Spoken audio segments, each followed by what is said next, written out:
नमस्कार। आज के इस क्लास में हम लोग टेंस पढ़ेंगे और टेंस एक बहुत ही इम्पोर्टेंट टॉपिक है इंग्लिश ग्रामर का, और उन सभी छात्रों के लिए बहुत ही इम्पोर्टेंट है जो कंपटीशन, बोर्ड एग्ज़ाम या फिर किसी भी बेसिक एग्ज़ाम की तैयारी कर रहे हैं, तो उनके लिए भी टेंस बहुत इम्पोर्टेंट है। और उनके लिए भी इम्पोर्टेंट है जो पढ़ाई छोड़ चुके हैं, पढ़ाई नहीं कर रहे हैं, लेकिन इंग्लिश बोलने सीखने के लिए इंटरेस्टेड हैं। तो कहने का मतलब है कि आज के इस क्लास में हम लोग टेंस को डिटेल्स में पढ़ेंगे, अच्छे से पढ़ेंगे। और इस क्लास में हम लोग टेंस के स्ट्रक्चर बेस्ड टेंस समझेंगे, स्ट्रक्चर समझेंगे, सेंटेंस को कैसे पहचान करेंगे, उन चीज़ों को देखेंगे, ठीक है। और इस क्लास में हम लोग प्रेजेंट टेंस के प्रेजेंट सिंपल टेंस को पढ़ने वाले हैं। मतलब प्रेजेंट, पास्ट और फ्यूचर जो 3 टेंस हैं उसमें भी 4 पार्ट्स हैं। तो प्रेजेंट टेंस में प्रेजेंट सिंपल टेंस हम लोग आज पढ़ने वाले हैं, ठीक है। तो चलिए बिना देर किए क्लास को शुरू किया जाए। तो सबसे पहले समझते हैं कि टेंस का इंट्रोडक्शन क्या होता है, इसको देखा जाए।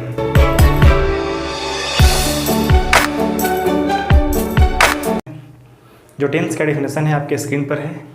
Tense is the form of verb, it change the form of verb to express the time of an action. समझ रहे बात को?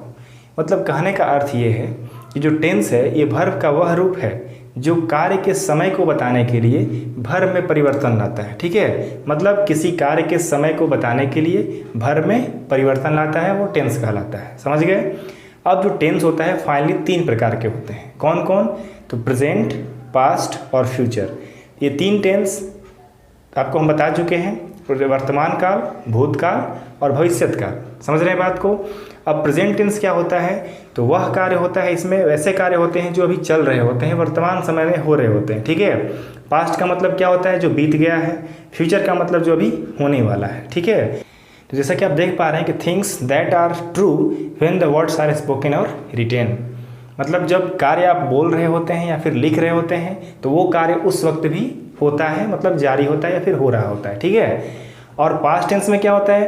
तो things that were true when the words were spoken और रिटेन। मतलब जो कार्य है जब लिखा जा रहा था, बोला जा रहा था, उस वक्त वो हो रहा था, लेकिन अब नहीं हो रहा है, ठीक है। उसी प्रकार से फ्यूचर टेंस है। फ्यूचर टेंस क्या कह रहा है कि things that will be true when the words are spoken और रिटेन। समझ रहे हैं बात को? तो प्रेजेंट, पास्ट और फ्यूचर को आप समझ गए कि जो प्रेजेंट होता है जो अभी हो रहा है, पास्ट मतलब जो बीत गया है, फ्यूचर मतलब जो अभी होने वाला है। समझ गए बात को? फाइनली हम लोग तीनों टेंस के पार्ट्स को समझ गए, प्रेजेंट, पास्ट, फ्यूचर।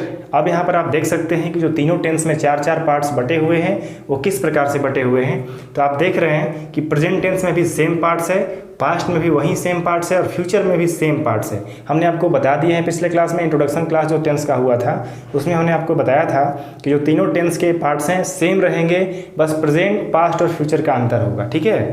तो जैसे कि आप देख पा रहे हैं, present simple, past simple, future simple, present continuous, past continuous, future continuous, present perfect, past perfect, future perfect, present perfect continuous, past perfect continuous, future perfect continuous.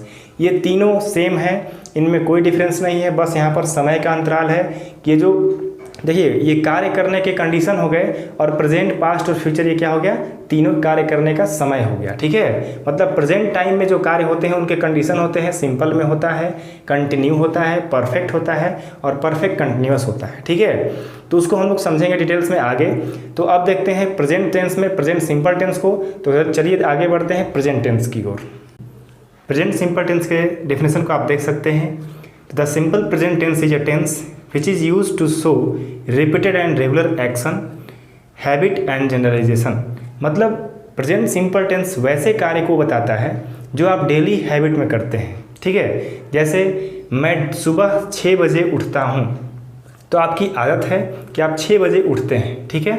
तो उठता हूँ मतलब आपका जो कार्य करने का जो तरीका है वो 6 बजे आप डेली उठ जाते हैं, आपका जो हैबिट है 6 बजे उठना है। मैं रोटी खाता हूँ, आपकी हैबिट क्या है कि आप रोटी खाते हैं। आपका डेली का हैबिट ये है कि आपकी रोज़ का आदत है कि आप रोटी खाते हैं, ठीक है। मतलब वैसे कार्य जो आप डेली बेसिस पे करते हैं वहीं आपका आदत है, वहीं प्रेजेंट सिंपल टेंस है। अब इसका पहचान क्या होगा? तो आप देख पा रहे हैं कि इसके क्रिया के अंत में जो वाक्य होगा प्रेजेंट सिंपल टेंस का, इसको आप कैसे पहचान करेंगे?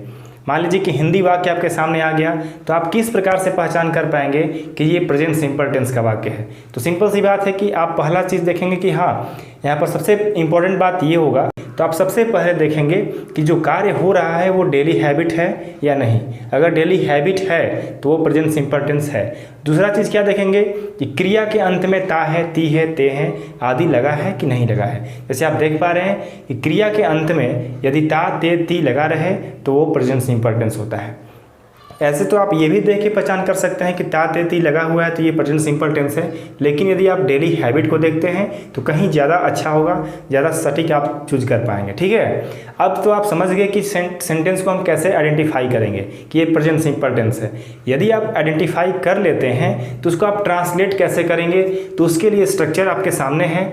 Subject plus V1 V5 plus object, मतलब सब्जेक्ट के बारे में आपको जानकारी है, ऑब्जेक्ट के बारे में भी जानकारी है और वर्ब के बारे में भी हमने आपको बता दिया है। ठीक है, तो वर्ब फॉर्म के बारे में भी हमने आपको बताया है। Verb 1, verb 2, verb 3, verb 4, verb 5 होते हैं और तीनों चारों का प्रयोग सबके अलग अलग टेंस के अनुसार होता है। तो प्रेजेंट सिंपल टेंस में V1 और V5 दोनों में से किसी एक का यूज होता है, वो सब्जेक्ट के अनुसार होता है। ठीक है, अब किस सब्जेक्ट के साथ V1 लगेगा और किसके साथ V5 लगेगा वो हम लोग देखेंगे।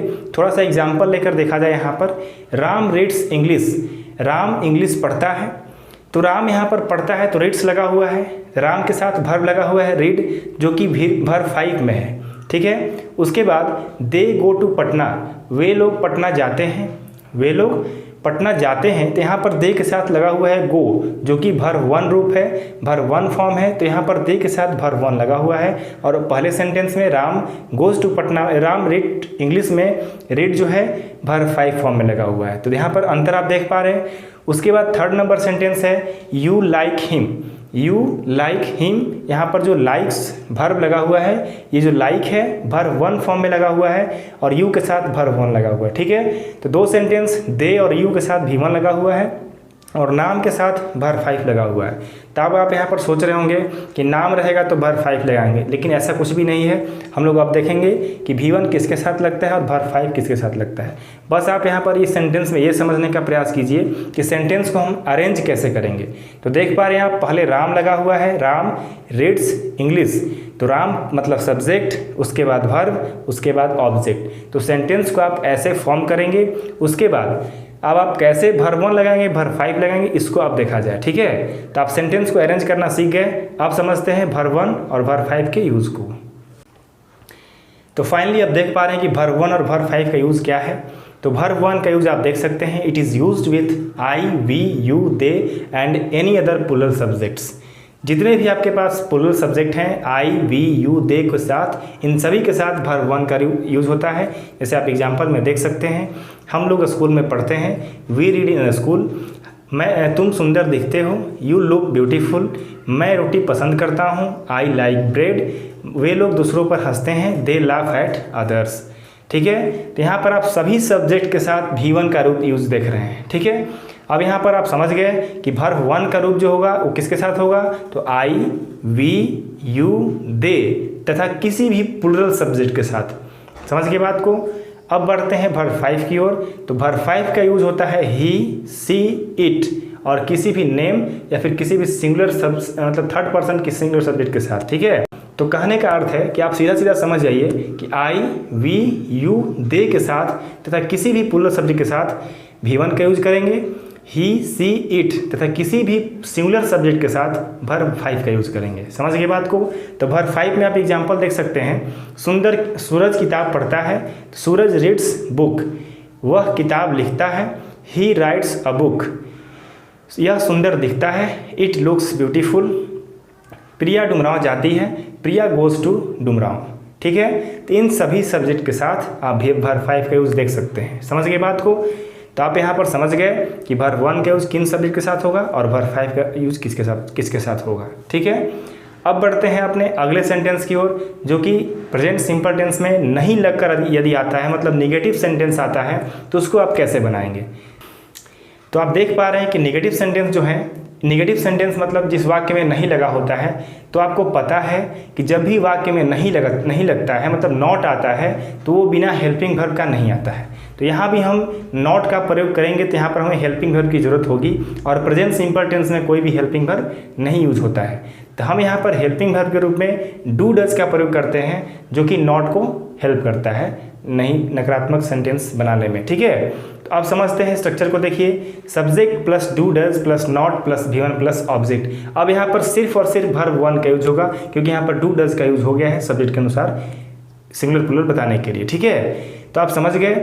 अब बात करते हैं कि नेगेटिव इसके जो वाक्य आएंगे उसको हम कैसे डील करेंगे। तो आप देख सकते हैं कि डू डज का प्रयोग आप किसके साथ करेंगे, मतलब किसके साथ डू होगा, किसके साथ डज होगा।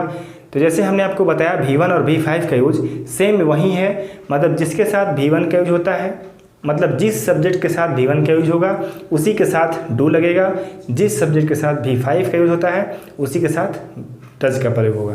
आप यहाँ भी देख सकते हैं कि डू का use I we you they के साथ किसी भी प्लूरल सब्जेक्ट के साथ होता है।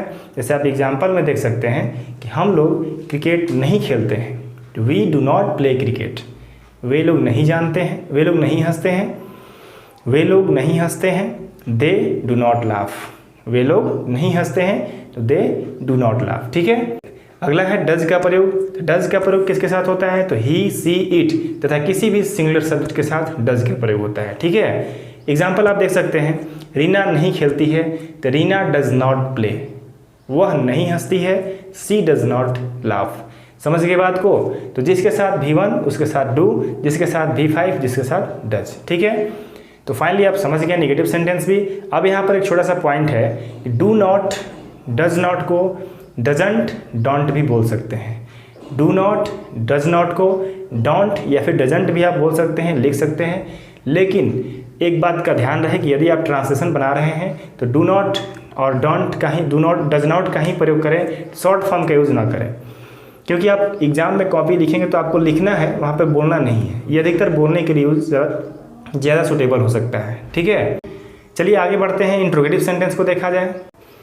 आप यहाँ देख सकते हैं कि इंट्रोगेटिव सेंटेंस दो प्रकार के हैं। पहला यस नो क्वेश्चन सेंटेंस और दूसरा WH क्वेश्चन सेंटेंस। आपको पता है कि क्वेश्चन जो होते हैं दो प्रकार से पूछे जाते हैं। कैसे, तो सबसे पहला नंबर बात है कि आप क्वेश्चन दो प्रकार से कैसे पूछेंगे।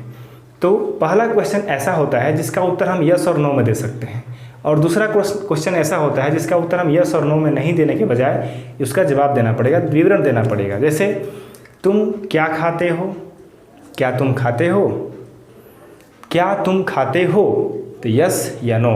तुम क्या खाते हो, तो इसका उत्तर हम यस और नो में नहीं दे सकते हैं।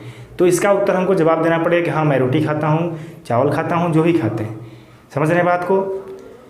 तो आप देख सकते हैं कि यहाँ पर जो यस नो क्वेश्चन सेंटेंस और WH क्वेश्चन सेंटेंस दो प्रकार के भागों में बटा हुआ है इंट्रोगेटिव सेंटेंस। तो जो यस नो क्वेश्चन सेंटेंस होगा इसमें वैसे प्रश्न आएंगे जिसका उत्तर हम यस और नो में दे सकते हैं, और WH क्वेश्चन ऐसा सेंटेंस होगा जिसमें हम उत्तर यस नो में नहीं दे सकते हैं। तो यस नो का दोनों का स्ट्रक्चर सेम है, बस थोड़ा सा अंतर है। देखिए क्या है, तो देख सकते हैं आपके यस नो क्वेश्चन सेंटेंस में स्ट्रक्चर है। सबसे पहले आप हेल्पिंग वर्ब लाएंगे, do does plus subject plus not plus V1 plus other words या फिर ऑब्जेक्ट। ठीक है, तो सबसे पहले आप डू डज का यूज़ करेंगे। तो डू डज आएगा, आपको पता है कैसे, सब्जेक्ट के अनुसार। तो आप एग्जाम्पल देख सकते हैं, क्या वह रोज़ फल खाती है, क्या वह रोज़ फल खाती है। Does she eat fruit daily, does she eat fruit daily. इसका आंसर आप यस और नो में दे सकते हैं। क्या वह रोज़ फल खाती है, तो यस या नो। क्या तुम गाड़ी चलाते हो, डू यू ड्राइव कार। क्या तुम गाड़ी चलाते हो, तो डू यू ड्राइव कार। ठीक है, उसी प्रकार से आपका है यस WH क्वेश्चन सेंटेंस, उसी प्रकार से आपका WH क्वेश्चन सेंटेंस है। अब WH क्वेश्चन सेंटेंस में क्या अंतर है, तो बस सारा स्ट्रक्चर यस नो वाला ही होगा, बस इसके पहले WH लग जाएगा। तो आप देख पा रहे हैं कि WH plus do does plus subject plus not रहेगा तो लगाएंगे, नहीं तो नहीं लगाएंगे, प्लस V1 प्लस ऑब्जेक्ट, उसके बाद question mark. Question mark yes no में भी रहेगा क्योंकि क्वेश्चन पूछा जा रहा है, तो क्वेश्चन मार्क लगाना अनिवार्य है।